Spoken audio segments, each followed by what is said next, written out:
So I went to Mozambique, Africa in January, and I was there for 3 months. I was like volunteering at an orphanage. But to start, we will go to the next slide, Joe. Perfect. So this is Mozambique. Mozambique is in Africa, and in Africa they talk a lot about the United States, like how we talk about Africa. They're like, oh yeah, the United States, you have the beach, or you have Hollywood, or you have like the mountains, and I'm like, yeah, but you have to get on a plane to go there. And we don't live by the beach. Yes, America has the beach, but we're not right next to it. Same thing with Africa. When I talk before leaving to the trip, they're like, oh yeah, you're going to Africa. And I was like, but Africa's huge. It's not all hot. It's not all, Southern Africa, that's cold. It's freezing there. So where I was on the Indian Ocean, Mozambique, the red place. There's an estimated 31 million people that live there. I do not believe that because there's literally no way to know how many people live there because they're like out in the bush, in like random places. They have kids, people die, people get hit by cars or die. Somebody told me a story about this guy who there's a person crossing the road and they hit them with their review mirror or like side mirror and then they drop dead and like that was just like normal. And I was like, oh, that's like great. Not really. So there's so many people that die and are born that there's no way that they can actually count. There's a great spectrum of religions. I saw a lot of Muslims and a lot of like Christianity and witch doctor and kind of just like whatever you're feeling at the time. There's not like a main, like this is what we believe here. And then it's 9,186 miles from Owatonna. So it took me around travel time. I flew out of Chicago and it was like 30 hours from when I left to when I arrived in Mozambique, which was awesome because I like planes but also and can sleep anywhere, but also very long and exhausting. So next slide. Okay, the video is not, do you know if you can, yeah. So the language that they were speaking there was Portuguese, and that's what they learn in their school. The language is originally from Portugal, and then with the slave trade, it went over to Mozambique. So now to do any trade or any business, you speak Portuguese. I could speak very little Portuguese by the time I left, and that was definitely a really big challenge, which I'll talk about later. But they also spoke English, Zulu, which is like more South African language, and then just 40 other dialects. One that they spoke nearby was Tisongo, which they don't even know how to speak their own language because of the color purple. I was like, hey guys, what is this color in your local tribal language? And they're like, I don't know, like we don't know what it is. And I was like, how do you not know what the color like purple is in your own language? So for me to learn their local language would have been a long, lengthy process, and I should have learned more Portuguese before I went, but whatever. I did speak to them in English. In the bottom right-hand corner was an English class. I was the youngest student at my English class. I taught 3 days a week, and it was an hour and a half, and as the time got longer, like 3 weeks into my English class, this classes started getting longer and longer and longer because they just wanted to keep on like learning because nobody really speaks English with them or comes there to teach them English, and they think it's this beautiful language and they're all like, we want to preach in English, or like, we watch these Facebook things on English and it's so beautiful, but they have no idea what anybody is saying. So if you went over and spoke to them, they'd think your language was beautiful. And the more that I spoke English and taught it to them, I was like, wow, our language is so complex. Like we have sentence structures and we have verbs and adverbs. And one lesson that will stick with me forever, over there I was teaching English and they're like, can you explain the word running to me? And then I was like, yeah, like running is not like jogging, like that's a little slower. And it's not like sprinting, like it's just like running. So like, okay, so what does like running on mean? And I was like, running on, that means like you keep on going, or like you add something, or okay, what is running over? What about running behind? What about like, and they kept on adding all of these words to running, and I was like, I am so sorry guys, like this is so complicated that I don't even know. And I was like, oh, this is gonna be an easy question. And I was like, there's no way for me to teach you guys this with very little Portuguese that I know and very little English that you know. And when I did speak, there's a guy in the white shirt that's smiling there. He was my translator. So when I spoke at church, or when I went out to the grocery stores, or when I went just to teach basketball, he was the guy that translated for me, and then the only guy that spoke fluent English. So I was very English deprived by the time I came back here. Next slide. How did I help the center? So I lived on a center, which is like a piece of land outside of the local village or community. It was walled 6 foot high, so kind of felt like a jail at sometimes. And there was cows and goats and a church, a cafeteria was being built, 2 homes for the orphans, my house, staff housing, so just like this large kind of like college base. I helped by raking. They rake like crazy there because the ground is sand. So instead of us mowing our lawn like we do, they rake. The trees drop stuff, they rake. The cows poop, whatever, they rake. So there's a lot of raking that happened. Also feeding the dog. I wish I had a picture of the dog up there because it was like a dog that came back from the dead. It was tied to a tree. It always stayed there. They really didn't care about it, and I was like, what are you guys doing? Like, if PETA saw this or whatever, like, you guys would be like, shut down. Like, I am a personal shopper in Minnesota, so the dog food that I buy people is, like, very expensive, like $40, $50 bags of food, and little, like, cans of, like, gourmet stuff. And I'm like, I couldn't eat this, and it even says human-friendly. What they were feeding their dog was either nothing or table scraps, so I was like, we need to treat our animals how God wants them to be treated. Like, we were placed on the earth here in Genesis, it says to care for the livestock, so we should probably be caring for this dog, and by the end, they were buying dog food, it was being fed daily, it was still tied to a tree, but its life was improving. So, feeding the dog was something I did. Processing the milk. In Mozambique, there's one dairy farm, and that dairy farm is, I think, located in northern Mozambique. So to get dairy all the way down to southern Mozambique, where I was staying, it'd be very expensive or long. So they get a lot of their milk imported in like these boxes from South Africa. So it's not powdered milk; it's some shelf-stable milk. So milk is only drunk if you're rich because it costs money to buy stuff from South Africa. So I would help watch and take pictures of these guys tie up a cow and then milk it, and then they would bring me the pot, and I would do my own pasteurization as much as I could without a fridge at first and over a stove without a thermometer. So I'd like boil the milk and then like let it stir and pretend like I knew what I was doing, and sometimes I tried to make cheese, and sometimes that worked, sometimes it didn't, and then put it in the fridge, and they love to drink the milk that I would help them process. Another thing is sewing. A lot of the guys there are the ones that sew. Like here, the girls are the ones that sew and bake, and over there, it's like a man's job to sew and bake in the town. So they had a sewing machine, which one of the prior missionaries broke. So then he's like, oh, it doesn't work. And I opened up, I was like, actually it does work, but these pieces are broken. So I fixed it with super glue that I brought. So I don't know if it's still working to this day, but I would sew their like clothes because they were clothes until they're like all holy. This is not bad, this is like fashion over there too, not just here. But they have like holes, a lot of them in the seams, like their pants all over. A lot of that type of sewing, and also their school uniforms. You buy your school uniforms without buttons on them, so some of the kids would go to school without their like shirt buttoned up and just be like open. So I would sew buttons on, and they're like all jaggy, but whatever, they liked it and they thought it was cool.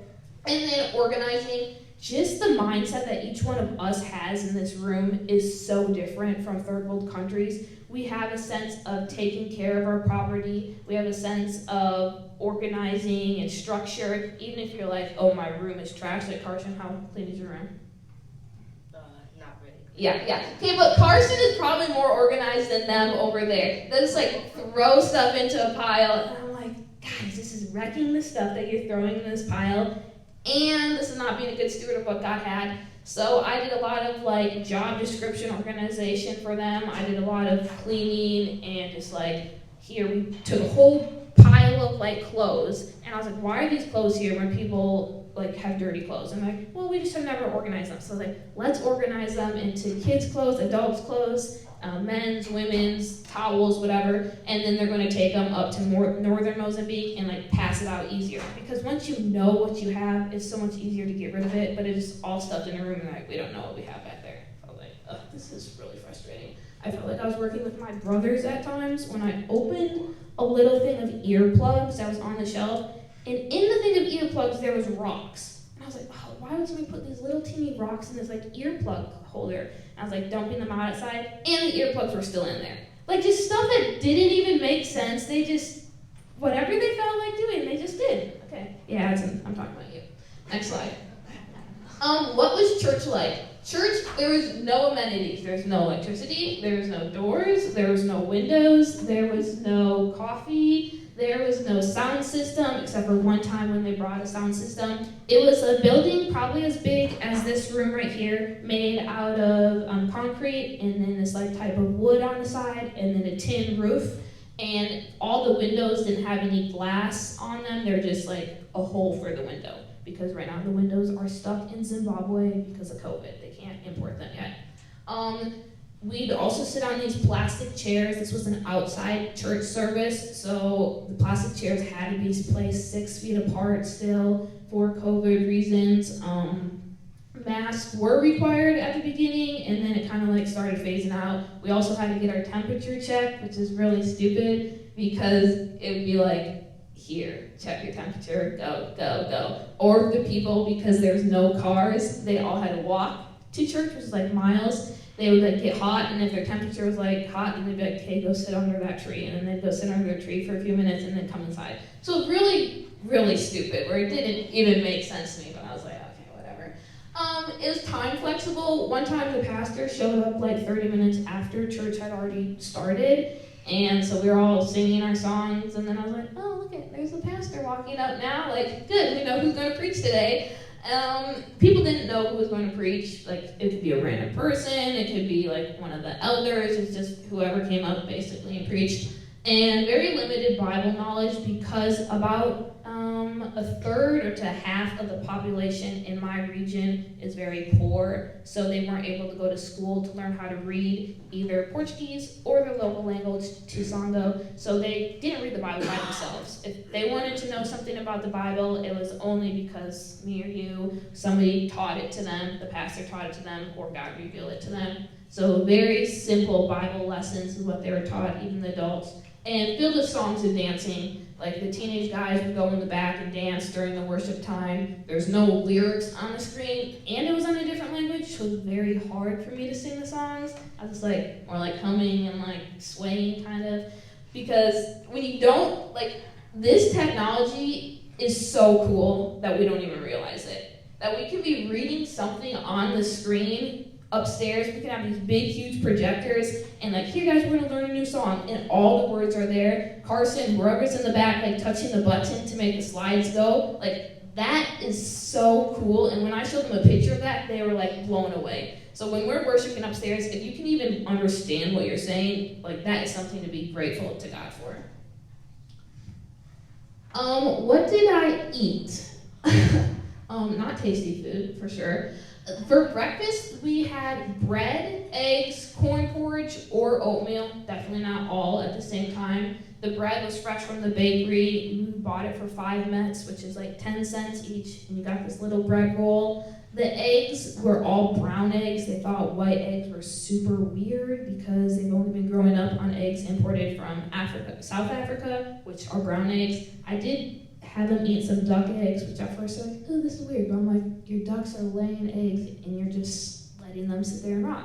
Like, let's eat them. So we started eating some duck eggs. Corn porridge was that white stuff right there. And then obviously I put peanut butter in mine. And oatmeal, I don't have a picture of that, but you know what that looks like.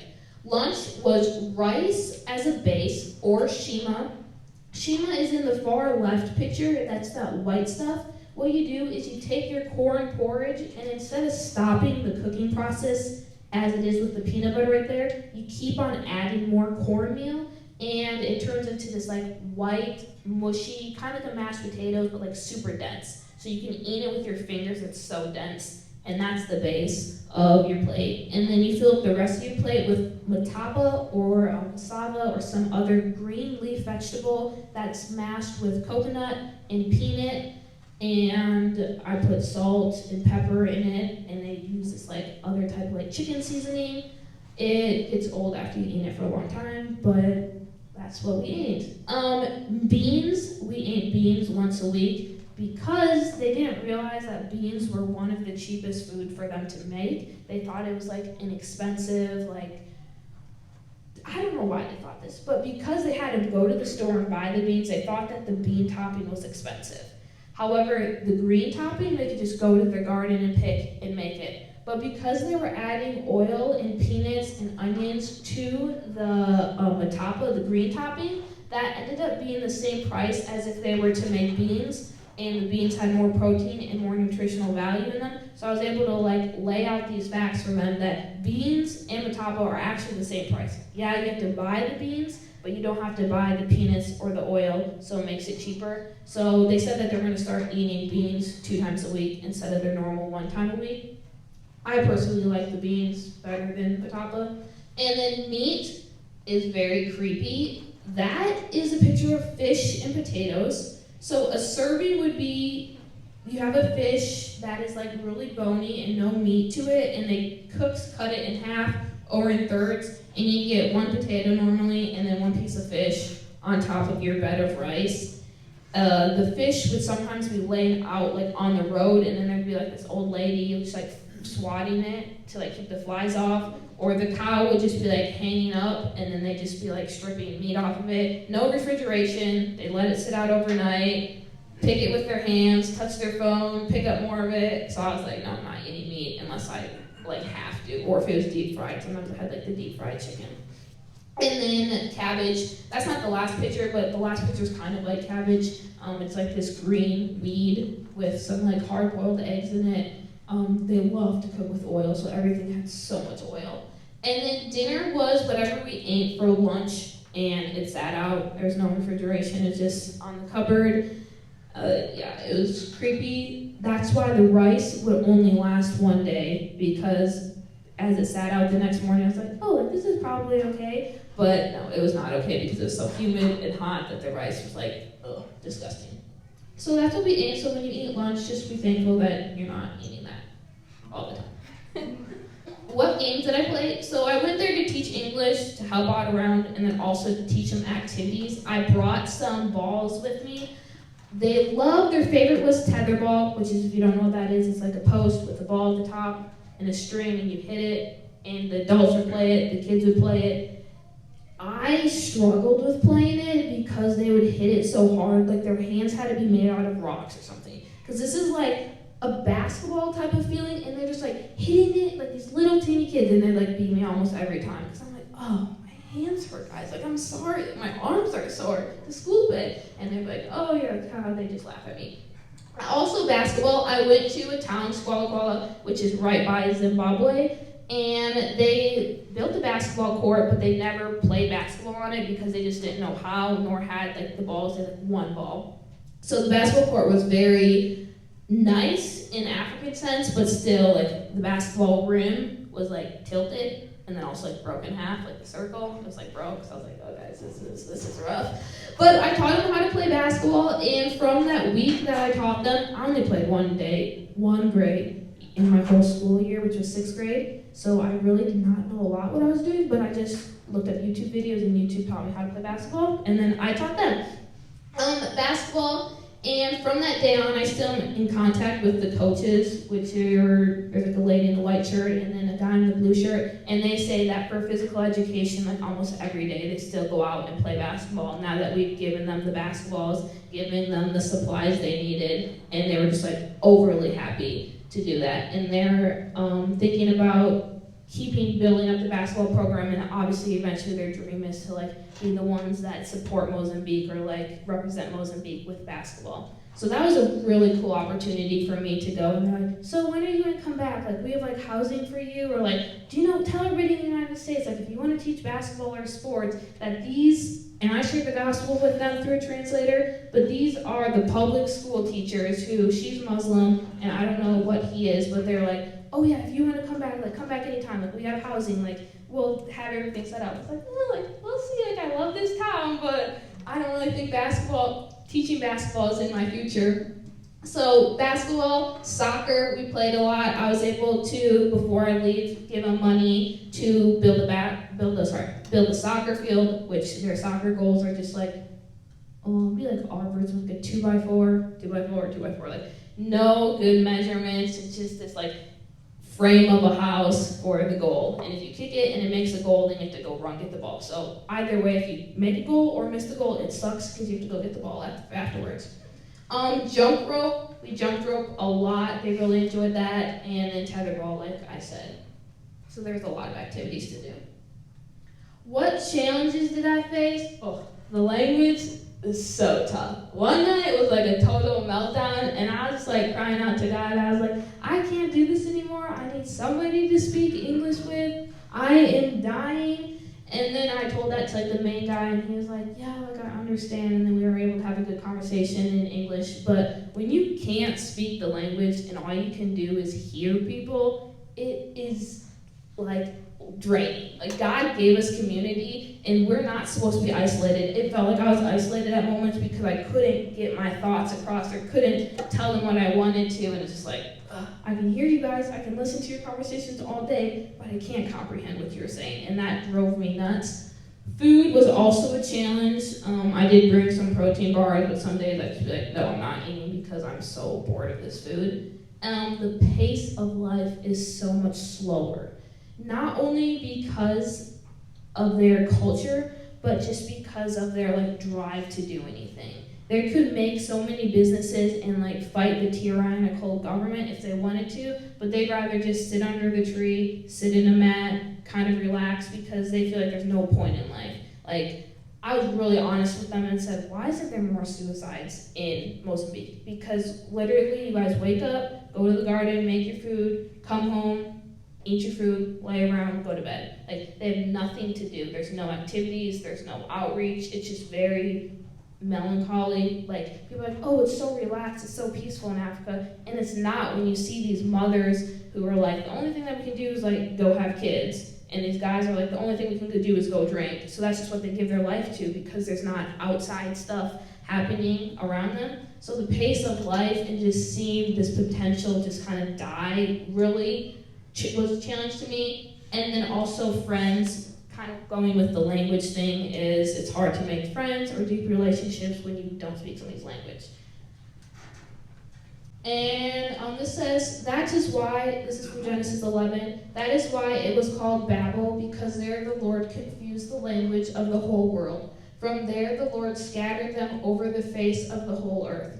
I kept on going back to the Tower of Babel and being like, okay, God did this for a reason. Like, there's a reason that I can't speak the language, and there's a reason that there's 200 whatever languages around the world. It's because it's a result of sin, and that just made me look more forward to heaven, where I will, I think, be able to communicate with everybody and worship God in a manner of, like, praise and unity, because we'll all speak the language. But I just really want to challenge you that if you can talk to somebody, to not only talk to them and to not only hear them, but like listen. There's such a big difference I realized between hearing what the people were saying and like listening and comprehending. And I think our society, at least in the United States, has kind of like taken that for granted, where people will talk to us all day or we'll have a conversation with somebody and we'll leave and we'll have no idea what they just said. Like, we're just so internally focused, we're thinking about ourselves. So when you're talking to somebody, like, really dig into that conversation and realize that you have a privilege, and like you should be grateful that you can even communicate with this person.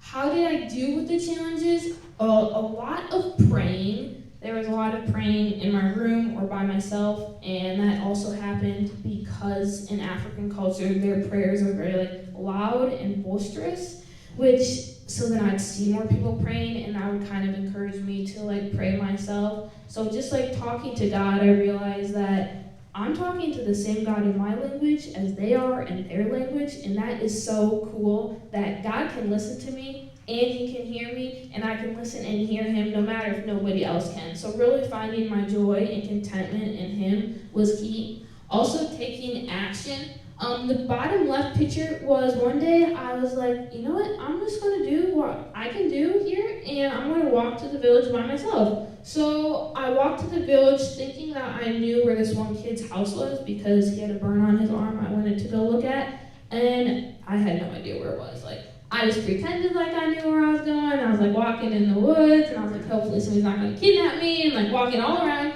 But eventually, there's this little boy in the yellow. His name was Jesus, and he spoke a little bit of English. And I was like, "Hey, do you know where this kid is?" And he's like, "Oh yeah, let me bring him to you. Let me bring him to his house." So I went to the house, and the kid wasn't there. We didn't know where we could find him. But like all this mother, and then she had 2 kids, and these other boys from the neighborhood, they just like came over and like started talking to me they had no clue what English was. I had Google Translate a little bit, but other than that, we're just sitting in each other's company, and like that's how I passed the afternoon, was asking very simple questions and just like sitting, enjoying life together. And I was like, this wouldn't have happened unless I, or like the Holy Spirit like guided me to just get up and do. Like it's not going to be laid out, so I'm like, oh, Micah, go there. Like somebody's going to bring my hand. Like I had to go do it, and that really helped me deal with the challenges. And then also the top right was another part of me taking action, was it was a boy's birthday,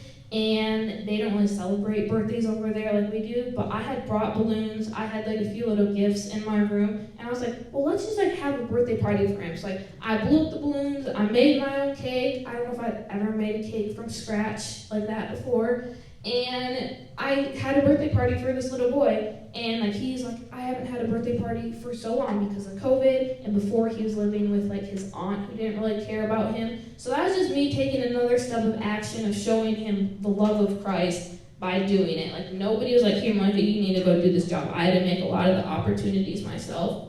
Learning, I read so much, probably like 8 or more books. I read a lot of the Bible. I did this online like college class, got through the book of Genesis, which is really good. There's just so much time for me to learn and improve my knowledge. And then journaling, I journaled like 200, 300 pages, which was really good for me to reflect. And sometimes when I journaling, I felt like I was writing it, but after I was reading what I was writing, I was like, oh, God was actually like writing that through me, because then it convicted me of like how selfish I was being in the moment. But that's how I dealt with the challenges. How were the kids? The kids were amazing, but they just wanted to be loved. Their form, when we hear the word orphan, sometimes we think like one person, all alone, like nobody to care for them. And I know that's how it is in some parts of Africa, but here it was more the people around them didn't want to care for them. So the boy to the right, or they couldn't, the boy that I'm squeezing his face right now, that boy, he was living with his older brother, and they both have HIV, and his grandmother, who could barely walk, she's probably like this tall, hunched over. They weren't eating right, which was making their HIV go even worse, off the charts. And she wanted to love them, but she just couldn't. She didn't have the resources, she didn't have the job, she didn't have the ability. So like just showing them love, sitting with them. He was the most little like pester ever. Like he stole my pens, like he ripped all of his clothes and I'd have to fix them, and he just like poke at the other girls there, and they'd have to like swat him away. He was just a really big bug, but I really loved him. And then he was at a crusade, which was like a night church gathering. I brought out my phone to take pictures, and they thought that was like so cool. And we're all gathering and pushing each other around, and we were singing and dancing. And I thought of something really cool, because it was dark when I put my phone on video. Like the flash would go off, and then they would all like come and like dance with me or like dance around. So I was holding my phone with the flash, and I was like, okay, I know I have 200 gigabytes, but I don't really want like an hour of kids like dancing on my phone. So I thought it was a really cool idea to just put the flashlight on my phone and not take a video, so they thought I was taking a video. So I just had the flashlight on my phone and I was like jumping around and dancing with them. I'm like, oh, this is so cool. Like, they want to be in front of me. I was like, God, this is just the flashlight. I don't know. And then the last picture, they're braiding my hair. So yeah, just braiding my hair, playing games with them, playing soccer, eating. I think I ate a few meals with them, but it's just living with them and having them feel the love of Christ through me. Here's more. There's a picture. Some people donated money back from the States, and I was able to use that to buy school supplies for the kids and also shoes. So the left picture is this boy. I bought 3 pairs of shoes for this boy. The next picture is this girl that when I was teaching basketball, I went to eat at a restaurant, and she was sitting outside of the restaurant, and I didn't finish my food, and I asked like the main guy, I was like, hey, is that okay if I go ask that girl if I can give her the rest of my food? And then she's like, sure. So my broken Portuguese, I asked if she wanted potatoes, and then she said yes. And then like her 2 sisters is what I believe came and ate, and then her dad came to me and I was like, oh, thank you. and then afterwards I was like just talking to them a little bit as they're playing with their empty juice boxes that they found on the road for toys. The next picture is a boy, George, and he is getting a few biscuits, which are like these hard shortbread cookies, and then also some Kool-Aid that we passed out on Saturday sometime. And then the last one is some of the older boys at the center. There's like the 2 soccer balls that somebody donated and I brought over, and they played with them until one of them popped because they kept on kicking it against the wall, I believe. So, but they really liked that, and it just living with them was a lot of what I did. This kid, Jersu Kwavi, he is not a kid actually, he's probably like 22 years old. He's like this tall, he has some mental problems, and we didn't realize this until a week before I was about to leave. His grandma came and was like, hey, like I haven't been able to come to the center because of COVID and also because of the transportation and cost of getting to the center, which is literally like $1 or less. She's like, but I really wanted to tell you more about Jersu. And Jersu was raised by his grandma. His mom kind of like abandoned him because he had some mental difficulties. He went to school up until grade 6 because that's when the government would pay for it. After grade 6, it would cost a little bit of money to send him. Since the grandma didn't have a job, she couldn't send him to school. So she said, like, sorry, you can't go to school. But his goal, he's like 22 right now, is like always go back and finish his school. He speaks Tsonga, which is a native language, and also some Portuguese. And every single time he would be at my English lessons, like ready to learn, write everything down. He had a speech impediment, so sometimes when he'd say the words, the whole class would laugh.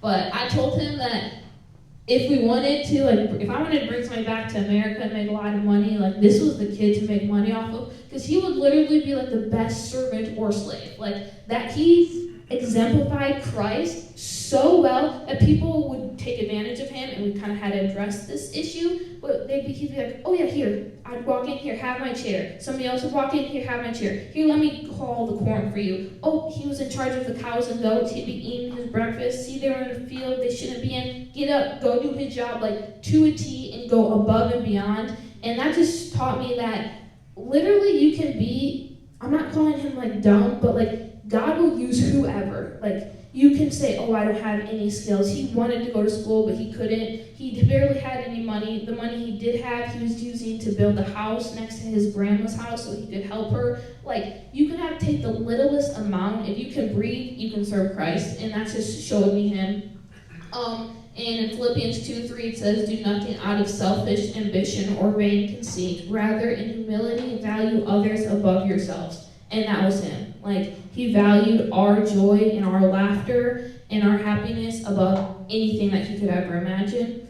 The picture on the right, like, I would be embarrassed to walk out like this. But he was out in the field herding cattle, and he got into this itchiness, and he was like itching all over his body, and we're like, what is wrong with you? Like, do you have fleas or something? He's like, oh, I'll go fix it. So he went in the fire and got ashes and like covered himself in ashes so he'd stop laughing. And he doesn't have a smartphone or a mirror, so people kind of make fun of him for that because he can't communicate very well because he can't see himself on his phone or the mirror. So I took this picture and I sent it to him and I showed it to him, and he just like cracked up, and he thought it was the funniest thing that he looked like that. And like whenever I'd show the picture to anybody else, he would just laugh out his like funny laugh. And I was like, dude, this is a person that if I looked like that, I would be hiding in my room because I'd be scared, like, oh, look how ugly I look, or look at what I look like right now. But he was like, this is what I look like, and like, this is how God made me, and if that makes somebody else laugh, then boom, have fun at it. And also there's him drinking pop and a half of a 2-liter container after we were hauling and harvesting corn. So just a very, very hard worker who, he's the one person, maybe there's like 2 or 3 there that never complained. We could ask him to do whatever, never complain about anything. This is the gross stuff slide that I just made for Sherry. There was a lot of gross stuff, but none of it that could like kill me, or, I mean, some of it could kill me, but not in the picture. There's spiders in my room who at first, the spider on the left is not too bad. It's probably like this big, but it's like flat up against the wall. And I was like, oh my goodness, like freaking out, like almost crying because I saw it in my room. But by the end of my trip, the spider on the right has like long, probably like this long, is the like tentacles that comes out of his head. And I got really good at using my bug spray. And I would not use my Bible because I thought that would probably be like blaspheming against the Bible, but a different book to like smash them, and I got really good at that. And then that's like a dung beetle. And then that picture is a boy at Gardeso, and he found a snake on like the main pastor's bed, which the snake wasn't that long. It was like this long, so it wasn't like a poisonous one. We did see some really big ones on the road that got run over. But he took the snake out, and then we had to burn it because I don't know why, but they just burned the snake alive. So there it was, like scriggling up in the fire, and I was like, this is disgusting. And there was mice in the house. I would run up on the floorboards. There was also lemurs. I would run up on the floorboards. Yeah, there was a lot of gross things, but I didn't get bitten and I didn't die. Didn't get malaria, so that was good. Here's a boy that got changed. His name's Celso. He's 9 years old. This was one of the boys I was trying to go walk and see, but I couldn't find his house. He lived with his grandmother, who the government said at the beginning of COVID, or like mid-COVID, that the closest living relatives could either take their kid back from the center or they could go to prison. So they decided that obviously they're going to take the kid back, but the government didn't tell them like how they had to treat the kid. It was just either take this kid or you go to prison. So the grandma took this kid and his brother, and he was living in a house where the rats, when we went and picked him up, were like running all over the corn which they were eating, running in their clothes. It was like horrible. The mice would eat his underwear, so when we got him, he only had one pair of underwear. It was such a bad living condition, and he had no energy. Like, he was so thin, so fragile. He would like not talk really much. He would play with the Legos that I gave him, no wrestling. I mean, really, I just like played with his hair or whatever, but he didn't really have hair, so that's kind of dumb thing to say. But I would like scratch his head. And his best friend was his brother, who was his biological brother, we believe. And his health, he has possible HIV because his mom had HIV and his brother also had HIV. So he didn't take compliments, but that was something to look out for him on. And obviously, you can kind of tell with the picture on the left, he had some type of disability, but nothing's really diagnosed there. And if it is diagnosed, they just give you this little paper that says take ibuprofen. He goes to school. He's on track for going to school because we paid for his books and his supplies. And his healing was his malnutrition. So the picture on the left is when I first met him, which is like 2 weeks after I got there. And the picture on the right is him that I got of him a week ago from the guy. Like, it's a totally changed kid when I FaceTimed them the other day. And I was like, what happened? They bought this protein shake when I was there from South Africa. Had a lot of vitamins and minerals. They're also getting 3 meals a day, plus some snacks sometimes. And he just completely changed. Once we said, hey, buddy, you're living back at the center, you can live here, his energy spiked. He will, like, even in church when he was praying, it was so much, like, more bold. He was wrestling with people, poking people, just a totally change. He started speaking English with me, which is before he'd barely speak any, like, even Portuguese or Tsongo. And then he'd say, like, thank you, or basic words in English just to show his appreciation. And I gave him this little car, which would be like one of his first probably toys of his own that I brought, and he just absolutely loved that and drove that around and carried it around with him. So that was so cool to see that change about what food and what love can do to you. Because he was definitely dying in the left picture. Then I was also changed on this trip. The left is when I was coming, and then the right was when I was leaving. There's some tears that were shed there. I feel like I was closer to God. I was able to feel him more because I didn't have all the distractions and I had to go to him. I know that sounds horrible, like that I didn't want to be closer to God or like wasn't closer to God. When I'm here, it has so much more like luxury and it's more comfortable to be closer to God. But there, when it's uncomfortable in my life, I'm really like, you're the only one that will be with me no matter where I go. You're the only one that I can talk to no matter how I feel. I have a different perspective on life. Going to the grocery store in the cereal aisle, that is so much more different now. Like, we have not only life in the normal size, but we also, okay, we'll take Cheerios. We not only have normal Cheerios, but we also have Honey Nut Oat Cheerios, and each of those Cheerios comes in 3 different sizes. You can get normal, family, or mega. But then if you want, you can have chocolate Cheerios, or there's peanut butter chocolate Cheerios, or there's strawberry banana Cheerios. Like, And it keeps on going. That's not even all the Cheerios there are in Target. And there we had one type of cereal if you were rich, and that was plain cornflakes. Like, just that perspective of how many more options, how blessed we are, has shifted my view on everything. And also the price of stuff. There, if you have a job, you're well off. And a well-off job would make you about $100 a month. And that's working 5 days, full hours, 7 hours a week, and that's a good job. So now when I go to my job or when I buy stuff, I'm like, okay, like literally this shirt is a half a person's wage, or these shoes are a half a person's monthly wage. You're like, wow, I just made as much in this week as somebody make in a year. And that has really shifted my perspective of how much more grateful I need to be for what God has given me. And then last is like ignited passion. When I was leaving, yes, I was sad to leave them, but I was also like, and also sad that kind of sad, kind of happy that I had a 30-hour plane ride ahead of me. But I was like, this is so cool. This is so fun, how much I've been able to change in just 3 months, that not only was I able to see the world, but I was also able to make an impact on some people's lives. So it's just showing me that this is what I want to continue to do. I don't know where to next, which will be the next slide, but I know that I just have this passion ignited in me for sharing the gospel and knowing that everybody, everywhere, whether I'm here in Minnesota or halfway across the world, they need to hear what God is doing in my life and what struggles and challenges I have, so then they can know how God relates to them and that He loves them so much. And the question I got a lot asked is, what's next? And that is a very good question. That's what I would also ask to somebody who got back from Africa or any mission trip. But to be honest, I do not know. I'm talking with some people right now in India, and also talking with some people in Nairobi, Kenya, and also Uganda, Mozambique. Obviously, they're texting me like, hey, when are you going to come back? Like, we miss you. And I'm like, don't tell me that. Like, yes, tell me that, but then it also makes it hard for me not to come back. So I said I'd never spend another winter in Minnesota if I can help it. So hopefully next January I'll be either going to Northern Africa or India and doing more mission work or teaching English or just sharing the gospel that way. Yeah. So this verse I just really like. And it says, and is well known for her good deeds, such as bringing up children, showing hospitality, washing the feet of the Lord's people, helping those in trouble, and devoting herself to all kinds of good deeds. This is a letter that Paul wrote to Timothy, and it's talking about a widow, which I hope I'm never a widow, but I really like how it describes what a widow is, of somebody who we should be caring for. And these are the attributes that I want to mark my life as my good deeds that God has placed before me that honor Him.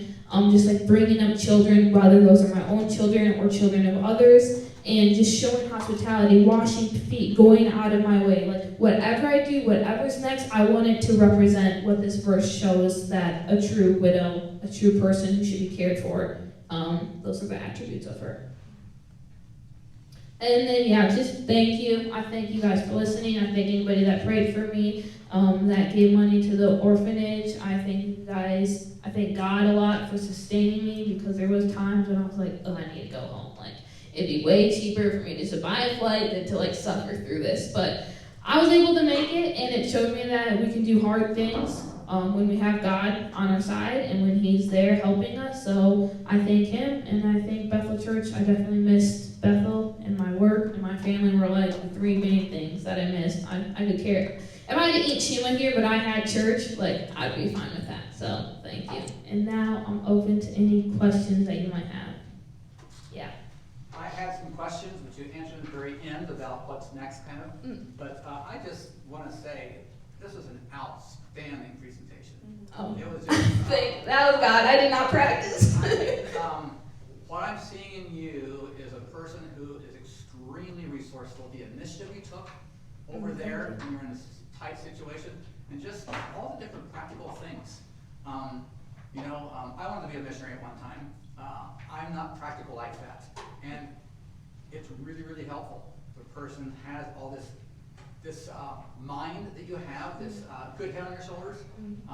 Boy, that's really, really helpful overseas. And so I pray that you keep on pushing and seeking God's will for your life, because we need people like you overseas. Thank you. And I'd also say to you that it's like never too late to leave. Like if I could send my grandparents, if they'd be willing in the back, in a heartbeat, I would send them over, because then my grandpa would look at my car and be like, oh, like, you take such good care of your car compared to the people in Africa. But right now he's like, oh, you ruin your car, like you're putting so many miles on it. I'm like, if you only knew what their tires look like in Africa, you would never complain about what my tires look like. So that's what I would do.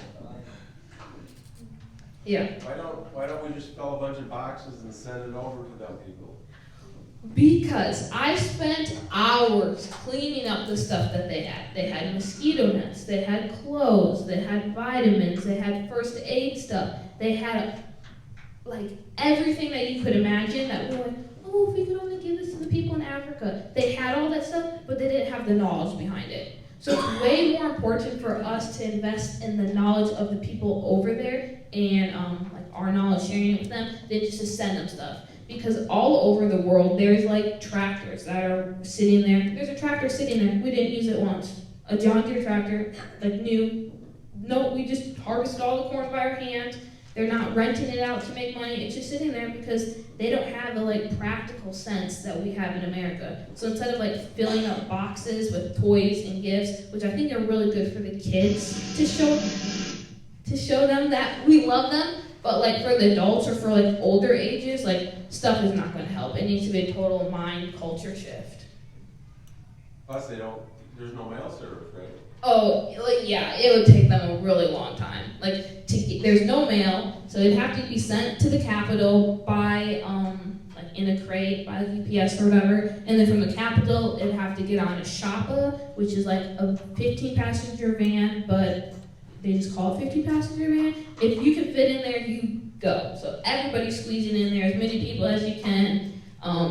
When you get like gas or whatever, this is one really weird thing about Africa. They think that if you shake a car, it can fit more gas in the tank. So at the gas station, you'll pull up, and it's all like, you don't do the gas yourself. There's somebody's job is to fill up your tank. So the guy gets out, says how much you want, you swipe your credit card, they fill up the tank, and all of a sudden there's like 20 people in this van, and there's a few guys on the outside shaking, and everybody on the inside like going back and forth, and like, oh, we're getting more gas in this van by like shaking it. I was like, you guys all look so stupid. Like, here you have like a cracked windshield, like you change your oil, probably not even regularly, and if you do, it's like used oil. So here you guys shaking this car to fill up with gas. So then you get in that Shoppa, and then you have to call the Shoppa driver and be like, hey, when are you passing by this road that's a few kilometers away from my house? And then go meet them at the side of the road, and then carry it all the way back to your village. So it's a very long process where you just going or you investing in the people that are already there is way better than sending them stuff. Any other questions from the middle schoolers? Alex? Yeah, you had mentioned like through a translator you're able to share the gospel with local teachers. Can you like tell us more about that? Yeah, so for the basketball camp, at the end they're like, okay, so do you want to say anything to them about like basketball or about like community stuff? And I was like, ooh, this is a perfect time to share the gospel. This is a public school ministry, which is like heavily Muslim influenced. I was like, I'm just going to share them the gospel. And I was like, that I took the team mentality of basketball, because I was like, we're going to keep it on the same levels that they're already on. So saying in basketball, like, you guys are a team, and you guys are a family, and the same thing is true about like you family of Christ. Like, Jesus came, he died for your sins, he rose again, and you put your faith and trust in him. Like, you can be a part of his family. You can't have conflict among a basketball team and still win and still like get the prize. Same thing, like you can have like this big conflict among you and your brothers and sisters in Christ to be able to get the prize and to win, which is the prize is to spend eternity in heaven with him. So that was one time that I shared the gospel. Another time, it sounds so stupid,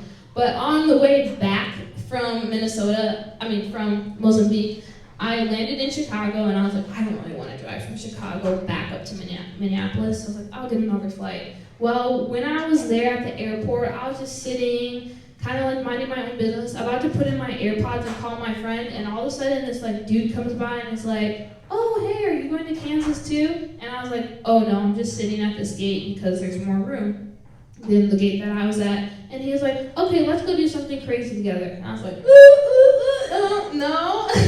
And I was like, I don't really think so, blah, blah, blah, like trying to make up excuses. He's like, so what are tell me about this. So we just had this really long conversation. He's Canadian, I'm American, I came from Africa. He's coming here for some work stuff. And I was like, so what do you think is like the purpose of man? Or like, why are we here? And we just did a lot of discussion about what he thought, how he viewed the world, and how I viewed the world, and how I was like, dude, you're really convincing me right now that Christianity or like one God is like ruling the planet right now and has created us. Like he would say stuff like, well, if there was a creator, and like he was kind of like starting to think of that stuff, and I was like, I know you're not trying right now, but every way that you're describing who man is and who we are and who God is, like you're telling me right now that my religion, which is, I told myself, not religion, it's like I'm a Christian, that's like a label. Religion is a label, Christianity is a relationship. And I was like, you're telling me right now that what I'm trying to tell you is true. So I want you to think about this. And at the end of our hour conversation, he's like, oh yeah, my flight is leaving. And I was like, okay, yeah, bye. I was like, was this the crazy thing that you want to do? He goes, you know what, actually, yeah, this was really good. So I was like, yeah, I want you to think about that because you told me that you're scared to die, and I'm scared for you. So that was a really cool way to share the gospel. But that was on American turf, so did it out. Yeah, and other things, I realize I think that we are done until I leave again. So I will pray, and then we can be dismissed. Dear Heavenly Father, I just really thank you for who you've taught me that you are through this trip. I thank you for the people that I was able to share and love on over there. And I was also thankful for this opportunity to share with the people here and show the love that you have given to me that now I'm pouring out to others, Lord. Nothing really belongs to me. I'm just a vapor on the time span. I'm just a mouth that you speak through, Lord. Just continue to work in me, but also continue to work and speak to everyone in this room, Lord. Fill them with the Holy Spirit. Help them to see that you don't have to be like me and go halfway across the world. You don't have to be like the person next to you and have a big, successful ministry or a business or be a mom or be a dad or even be a little kid and have the whole big world in front of you to like conquer, Lord. But we need to be faithful exactly where we are. We just need to stop. We need to thank you for where you've placed us. And we need to ask, how can we make the most of this moment to glorify you so that when we get to heaven, Lord, you'll give us rewards. But that we won't keep our rewards, Lord, that we'll turn around and land right back down at your feet, Lord, and say thank you. Thank you for all that you've given me. Thank you for all that you've shown me. Thank you for all that you have done through me, Lord. And it's all for your glory, God. So I just pray that we go about this week, I go about this day, go about this year, showing others that we are living a life that's about your glory and that nothing is really ours, Lord. And I pray all this in your holy name. Amen. Amen. Thank you.